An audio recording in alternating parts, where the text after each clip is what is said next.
Media के जरिए नफरत परोसी जा रही है।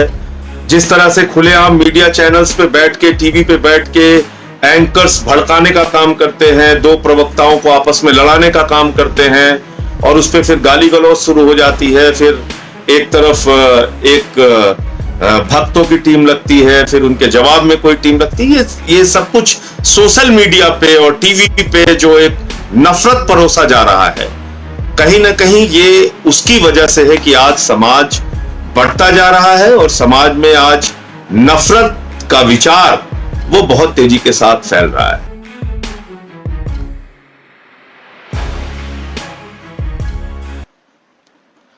जय हिंद साथियों, पिछले कुछ दिनों से हम लोग ये देख रहे हैं कि समाज में एक नफरत फैलाने का कारोबार चल रहा है और पूरे समाज को नफरत की आग में लगातार झोंकने की कोशिश हो रही है। किसी भी घटना को हिंदू मुसलमान के दायरे में लेकर देखना, किसी भी घटना में हिंदू मुसलमान का एंगल खोजना, किसी भी घटना में नफरत फैलाने का कारोबार शुरू कर देना, ये एक चलन हो गया है। मैं समझता हूं कि पिछले कई वर्षों से, और अब वो शायद एक भयावह रूप लेता जा रहा है। हमने देखा कि भाई मॉब लिंचिंग की भी घटनाएं इस देश में हुई और अभी पालघर में जो मॉब लिंचिंग की घटना हुई जिसमें 2 साधुओं की जान ले ली गई, वो एक हिंसक भीड़ थी और उस हिंसक भीड़ ने 2 साधुओं पे हमला करके उनकी जान ले ली। इसके पहले 1 लाख का मामला हो, चाहे और भी तमाम मामले हुए, उसमें देखा कि एक नफरत, एक हिंसा, एक हिंसक विचारधारा इन घटनाओं के पीछे काम करती है और जो किसी को नहीं देखती, वो एक हमलावर मोड में आती है और वो उस काम में जुट जाती है। लेकिन इन सब के पीछे मैं पिछले कई दिनों से सोच रहा हूं कि क्या ये एक दिन में सब कुछ हो गया? क्या ये आज जो परिस्थितियां हम लोगों को देखने को मिल रही हैं, जिस तरह से मीडिया के जरिए नफरत परोसी जा रही है, जिस तरह से खुलेआम मीडिया चैनल्स पे बैठ के, टीवी पे बैठ के एंकर्स भड़काने का काम करते हैं, 2 प्रवक्ताओं को आपस में लड़ाने का काम करते हैं और उस पर फिर गाली गलौज शुरू हो जाती है। फिर एक तरफ एक भक्तों की टीम लगती है, फिर उनके जवाब में कोई टीम लगती है। ये सब कुछ सोशल मीडिया पे और टीवी पे जो एक नफरत परोसा जा रहा है, कहीं ना कहीं ये उसकी वजह से है कि आज समाज बढ़ता जा रहा है और समाज में आज नफरत का विचार वो बहुत तेजी के साथ फैल रहा है। और हमें याद रखना होगा, हमको बिल्कुल एक अपनी विरासत को याद रखना पड़ेगा। हम राष्ट्रपिता महात्मा गांधी के देश में रहते हैं।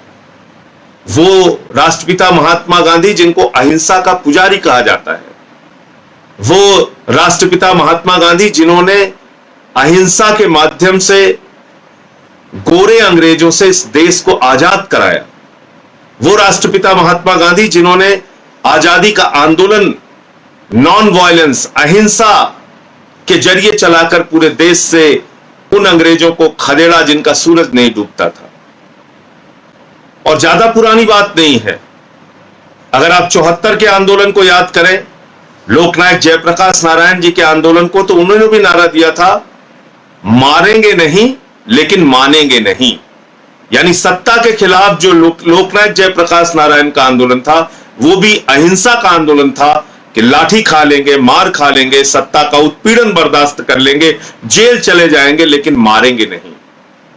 और भी नजदीक आ जाइए, वर्ष 2011 को याद कीजिए, यही देश था, इसी देश के लोग थे, यही हिंदू मुसलमान थे, यही अगड़ा पिछड़ा दलित सवर्ण थे, यही 2011 का आंदोलन जिसका हम लोग खुद से साक्षी रहे हैं। हमने उस आंदोलन को बहुत करीब से देखा है, उसमें भागीदारी ली है, उसमें हिस्सा लिया है। अन्ना जी का आंदोलन, उस आंदोलन में हमने देखा कि पूरा देश अन्ना जी के साथ आंदोलन में खड़ा हुआ, पूरा देश सड़कों पे उतरा, लेकिन सब ने गांधी जी का रास्ता अपनाया, सब ने प्रेम और अहिंसा का रास्ता अपनाया। और उसमें कोई टीवी पर अन्ना जी के अनशन को देखता था तो वो अपना खाना छोड़ देता था, कोई सड़कों पे निकलकर आंदोलन करता था तो एक भीड़, एक हुजूम इकट्ठा हो जाती थी, लेकिन कोई तोड़फोड़, हिंसा नहीं, कोई नफरत फैलाने का काम नहीं, कोई हिंदू मुसलमान नहीं, कोई अगड़ा पिछड़ा दलित सवर्ण नहीं, कोई क्षेत्र भाषा नहीं, बल्कि पूरा हिंदुस्तान भ्रष्टाचार विरोधी आंदोलन में इकट्ठा हुआ था वर्ष 2011 के अंदर। ज्यादा पुरानी बात नहीं है। और अन्ना जी के पीछे किसकी तस्वीर थी? राष्ट्रपिता महात्मा गांधी की। और उस अन्ना के आंदोलन में हम सब लोगों ने क्या संकल्प लिया था, क्या अपने अंदर एक धारणा बनाई थी, एक दृढ़ संकल्पित भाव से हमने काम किया था। उसमें कहा था हम हिंसा का सहारा नहीं लेंगे। उसके बाद आम आदमी पार्टी का जन्म हुआ और आम आदमी पार्टी में भी आज तक हमने कभी हिंसा का सहारा नहीं लिया। हमने हमेशा हिंसा की, नफरत की राजनीति का विरोध किया है। हमने हमेशा यह कहा है कि नफरत के लिए हिंदुस्तान में कोई स्थान नहीं।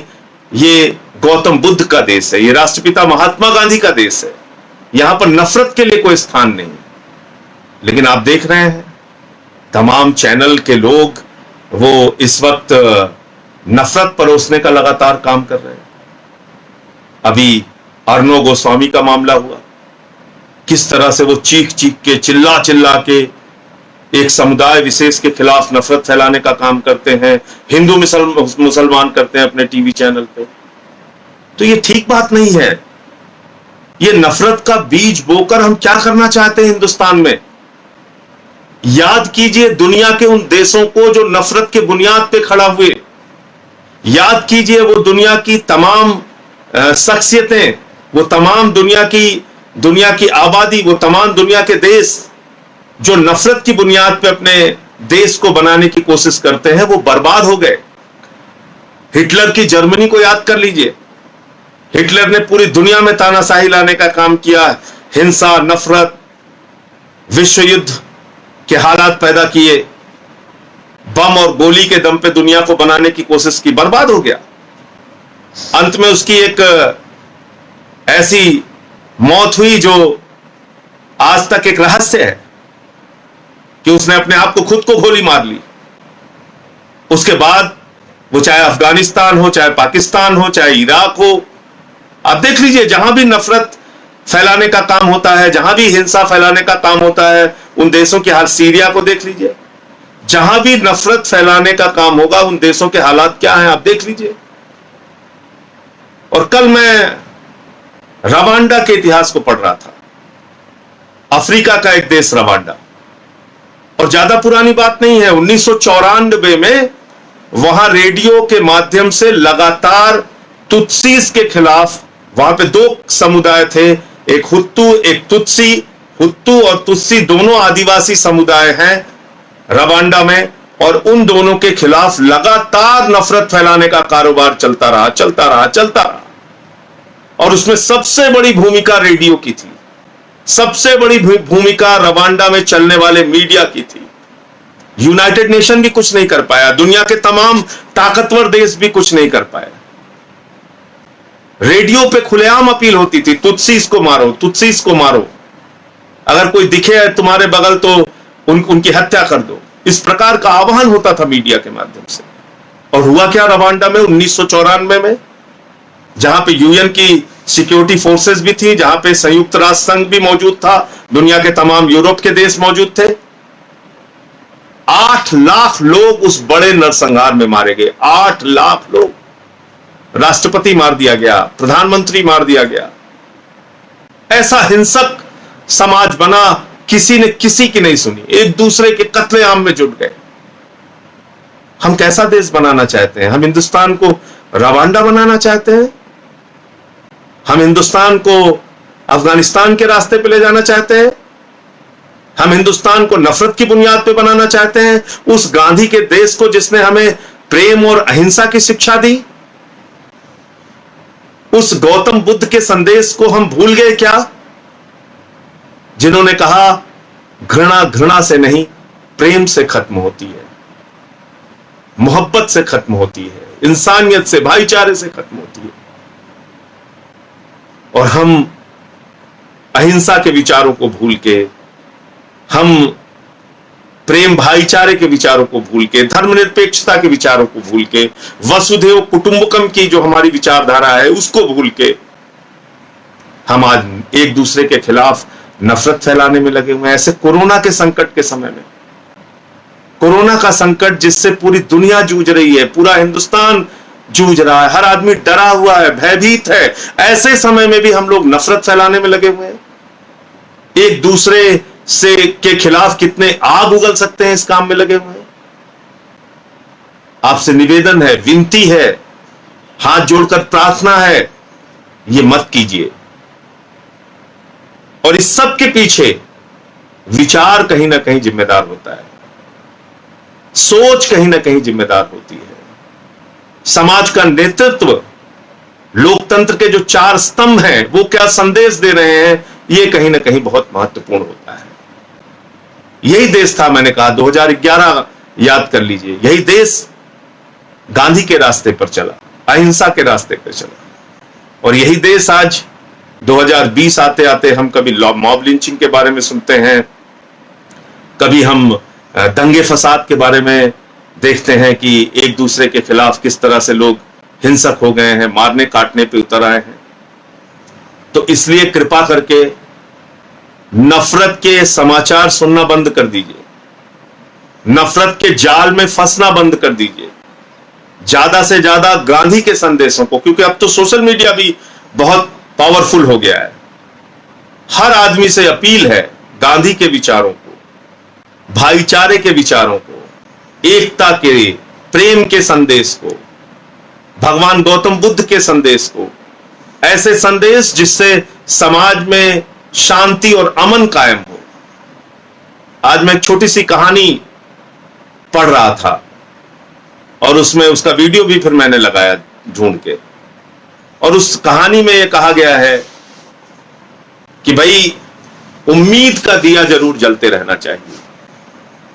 ये उम्मीद का दिया अगर जलता रहेगा तो वो दिया भाईचारे के, प्रेम के, अहिंसा के, एकता के दिए को जलाता रहेगा और समाज को संगठित रखेगा, एकजुट रखेगा। हिंदुस्तान खूबसूरत इसलिए है क्योंकि यहां अलग अलग रंग के फूल एक साथ रहते हैं।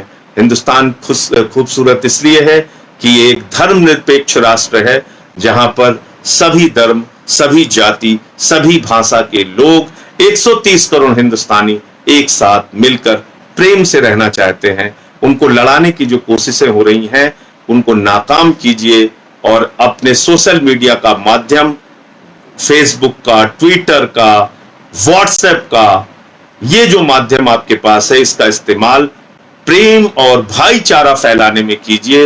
एक तरफ वो लोग हैं जो पेड लोग हैं, जो पैसा दिया जाता है जिनको नफरत फैलाने के लिए, एक तरफ वो लोग हैं जो इस देश में प्रेम, अहिंसा और भाईचारा चाहते हैं।